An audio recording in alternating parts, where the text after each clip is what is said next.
Isinilang na ni Jinky Thompson ang kanilang second baby ni Scotty na si Baby Austin. Bago ang lahat, huwag niyong kalimutang mag-subscribe at pindutin ang notification bell para maging updated sa ating mga susunod na videos. Isinila ngayong araw ni Jinky Thompson si Baby Austin dito sa Asian Hospital and Medical Center, kung saan isinilang niya ito nitong April 1, 2024.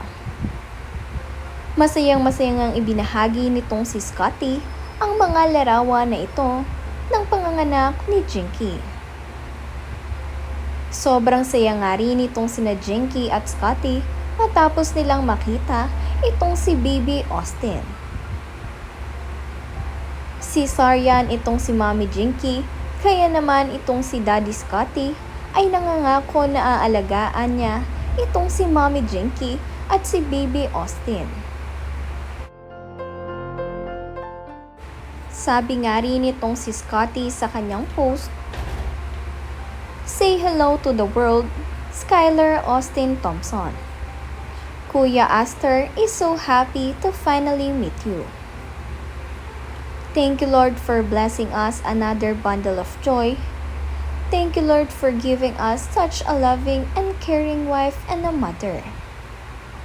To my wife, thank you for all of your sacrifice. I see all of your pain, struggles, and swing up your emotions, but you still manage na intindihin ako sa lahat ng mga shortcomings ko. Thank you for everything, my love.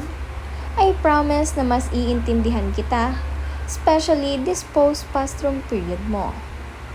I promise to care of you at babies natin habang nagre-recover ka.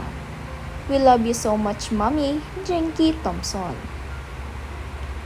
Ibinahagi nga rin nitong si Jinky na nakatanggap siya ng bulaklak at bagong bag mula dito kay Scotty.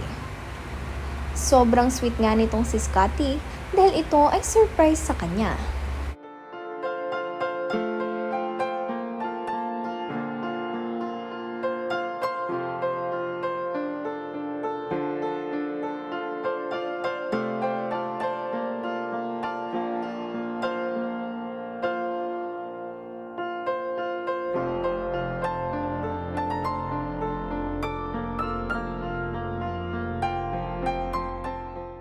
Masayang-masaya nga rin itong si Aster dahil finally, siya ay kuya na.